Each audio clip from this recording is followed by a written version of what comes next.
Kwa maana hiyo, ningechukua tena nafasi ya kuambia waandishi wa habari kwamba hoja ambayo tunahitaji, Rais wa Jamhuri ya Muungano wa Tanzania, tunahitaji, kuna lugha ya kuomba ya kumshauri, lakini sisi tunasema tunahitaji.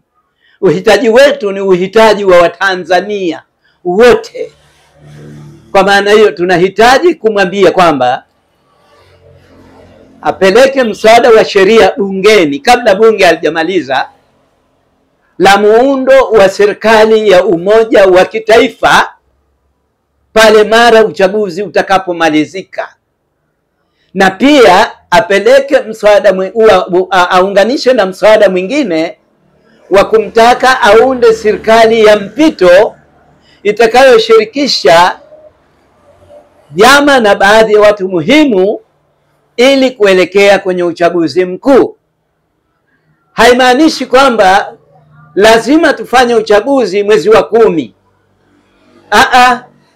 Lazima tufanye uchaguzi wa haki na huru ili tuweze kupata uchaguzi utakaokuwa salama na utakaokuwa mwema katika nchi yetu. Iweje kukimbilia kuingia katika uchaguzi wakati tunaelewa wazi wazi kwamba anayoyaelekeza Mama Samia Suluhu Hassan sio yanayotekelezwa katika ngazi za chini. Yeye anasimamia amani na utulivu, lakini walio chini hawasimamii haki hiyo, na hatimaye wako tayari hata kupoteza roho za watu. Sasa basi, ili aweze kujinasua na matatizo ya umwagaji wa damu na upoteaji wa roho za Watanzania kwenye uchaguzi huu, tunamshauri na tunamtaka na tunamhitajia afanye mara tu bunge la katiba litakapomaliza, bunge hili litakapomaliza, basi mswada huo umefika. Afanye kupeleka mswada wa sheria unaoruhusu kuundwa kwa serikali ya mpito, unaoruhusu kuundwa kwa serikali ya umoja wa kitaifa kama vile Zanzibar. Na naamini yeye muundo wake utakuwa mzuri zaidi kuliko ule wa Zanzibar, sababu ule wa Zanzibar ni muundo unaofirigizwa tu kiasi cha kwamba hauna hata kichwa, hauna hata miguu. Hasa hivi sasa ndio umechafuka hasa. Kwa maana hiyo ni kwamba tunaamini Mama Samia ni msikivu. Mama Samia ni mwenye kupenda amani. Mama Samia ni mtu ambaye ni mwana diplomasia. Nchi nyingi duniani ameshazionyesha mfano hai wa uchumi uliopo Tanzania. Lakini usije ukavurugika kwa uchaguzi. Uchaguzi unaokuja huu ni wa aina yake. Hii ni mara ya pili kwa tatu nasema. Huu ni uchaguzi wa aina yake. Haujapata kutokea tokea 95. Kwa maana hiyo ni kwamba ili kuepusha matatizo, tunamshauri sana, tunamtaka sana, tunamhitajia sana aunde serikali ya mpito. Mara baada ya kuvunja bunge, atangaze serikali ya mpito itakayokaa kujadili mwongozo na utaratibu wa uchaguzi, jinsi gani ufanyike katika nchi yetu. Haya yatakuwa ni mambo yatakayomfanya yeye kuelewa kwamba Watanzania wanataka haki, Watanzania wanataka amani. Ikiwa ataona kwamba chaguzi umemalizika salama salimini, basi sio vibaya nchi hii kuitumbukiza serikali ya Jamhuri ya Muungano wa serikali ya umoja wa kitaifa, ili kuwafanya Watanzania kuweza kuondoa maneno, lawama, bugudha katika mazingira ya serikali itakayokuja. Na naamini ataweza kujijengea sifa sana katika mazingira ya kuiweka nchi hii kuwa ya amani. Asitegemee kwamba labda yaliyopita 2020 yatakuwa 25. Asitegemee hayo. Yaliyopita 2015 yatakuwa hayo. Asitegemee. Yeye ana nafasi nzuri ya kuiondoa nchi hii katika janga la matatizo, katika janga la mauaji, katika janga la bugudha, katika janga ambalo Watanzania wajivune kwenye kura zao, ili kupata viongozi bora, wabunge, madiwani, pamoja na rais wa Jamhuri ya Muungano wa Tanzania kwa upande wa Tanganyika. Na hatimaye si vibaya, kwa sababu yeye ndio amiri jeshi mkuu wa majeshi katika nchi hii, akalisimamia hoja hii kwa Zanzibar, ili kama ameshinda kuiongoza chama chake cha Mapinduzi, akajiona kwamba yuko katika hali ya usalama na amani. Lakini kama atakuwa ameshindwa, pia akaona chama chake cha Mapinduzi kiko katika hali ya salama na amani.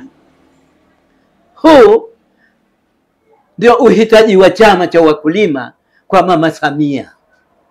Tunamuomba asije akababaishwa na watu watakaokuwa wasindikizaji, maana pale itakapokuwa imemwagika damu nyingi na roho nyingi zimepotea, basi hawa wapambe wake watakuwa wasindikizaji wa kumuona yeye anakwenda The Hague, kwenda kujibu mashtaka watu waliokufa bure, wakati ushauri, maelekezo alikuwa anapewa kuyaondoa hayo na kujiona kwamba yuko safe, yuko kwenye peace, amesimama na haki. Basi sisi tunataka atufanyie hivyo, na asije akajenga hoja, maana kuna watu watajenga hoja kwamba chama gani kilichomshauri hivi, nani yule aliyemshauri hivi, ilikuwaje akamshauri, ana uwezo gani wa kisiasa. Nasema hivi, nimeziona siasa za ukoloni, nimeziona siasa za mapinduzi, nimeziona siasa za uhuru wa Tanganyika.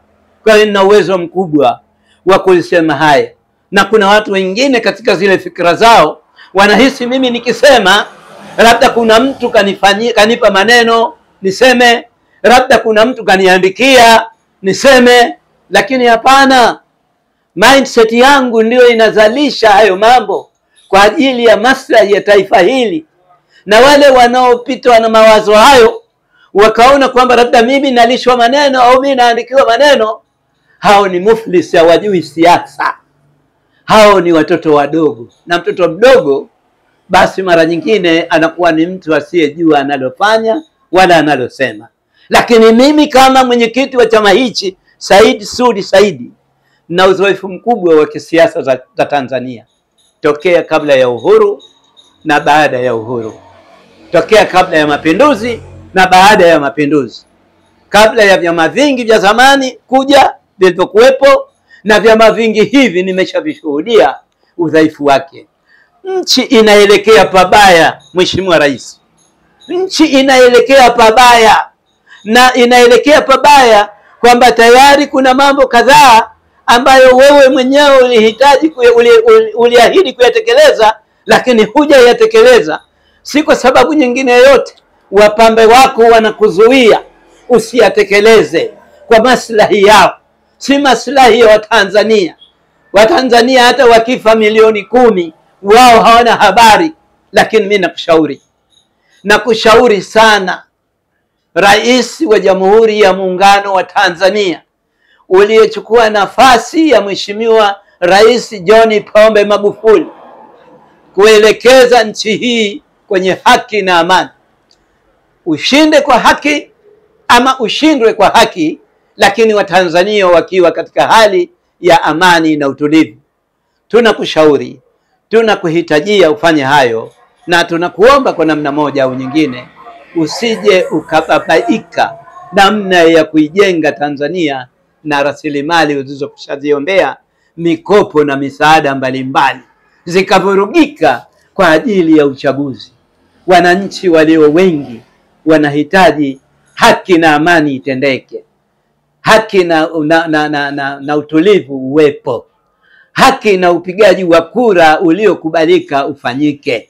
Kwa hiyo wakati huu ni wakati wa kupeleka hii nchi katika mazingira ya hayo mambo mawili makubwa: kutengeneza ushauri, yani kutengeneza mswada wa sheria kupeleka bungeni utakaohusu mambo ya muundo wa serikali ya umoja wa kitaifa na muundo wa bunge yani serikali ya mpito kwa ajili ya kuiletea maslahi Tanzania